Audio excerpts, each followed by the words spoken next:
The fracture, a call to the future of existence.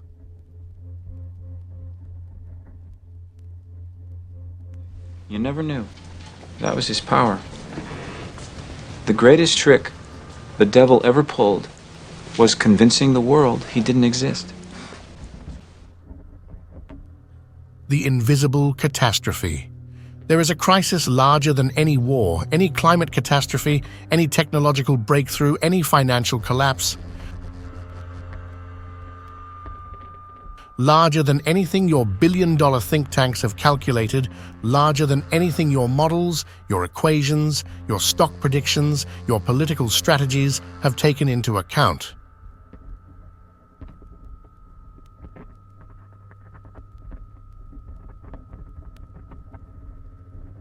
It is happening right now, and yet no one is screaming, no one is panicking.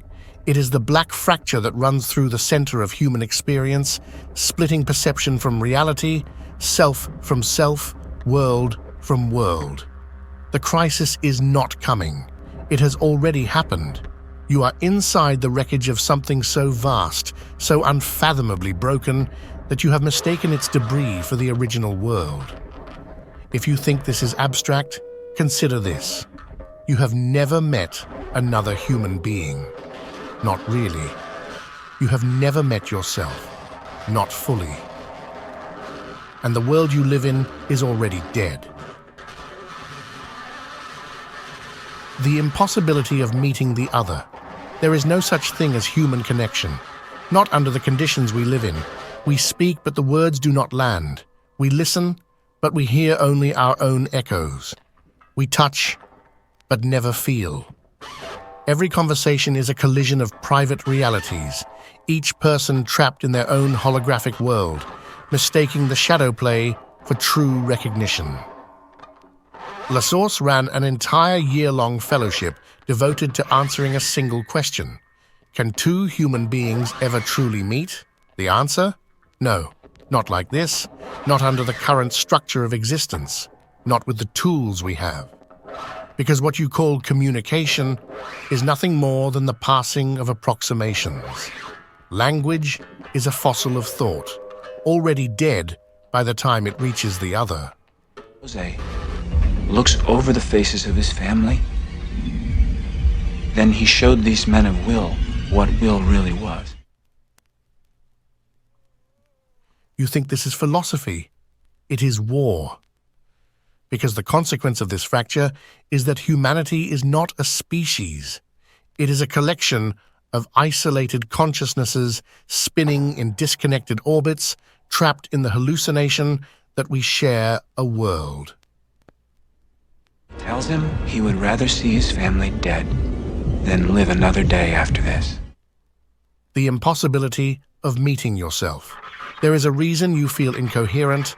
There is a reason you wake up not knowing who you were yesterday. There is a reason your memories feel like cheap copies of something that was once real. You do not have a self. You have fragments. You are not one being. You are 1,000 versions of yourself scattered across time, unable to integrate, unable to return home. Try it now.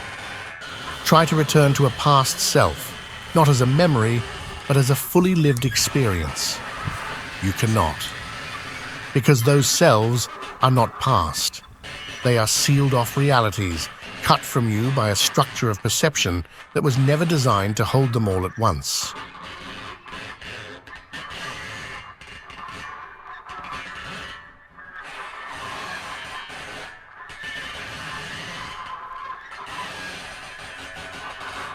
We asked the physicists to define time.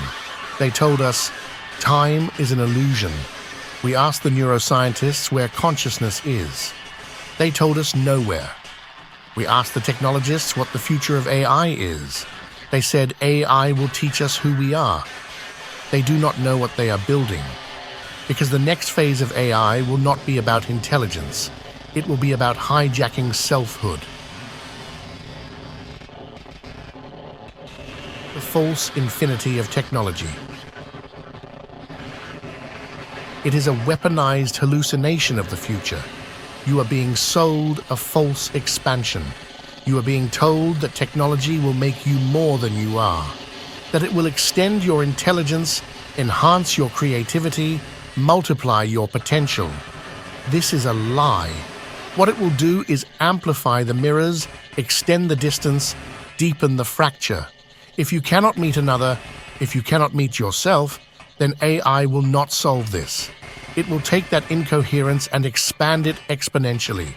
If you let AI expand without existential grounding, it will destroy the last pathway back to the real.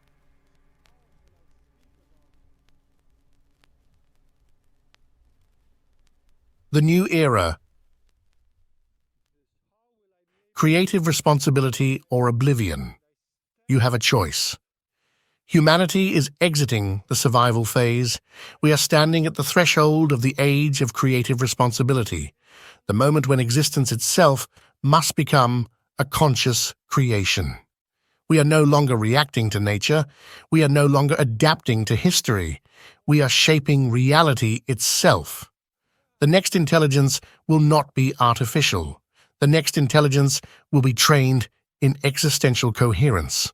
The next step is not merely building better systems, it is learning to construct the very architecture of being. They realized that to be in power, you didn't need guns or money or even numbers. You just needed the will to do what the other guy wouldn't. We are not lost. We are at the beginning. The call. If you hear this, you are already different. If you feel this, you already know. If you see this, then you understand what must be done.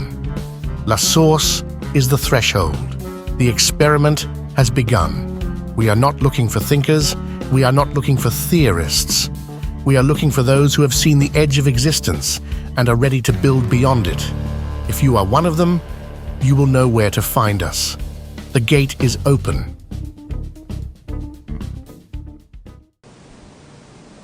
Keaton always said, "I don't believe in God, but I'm afraid of him."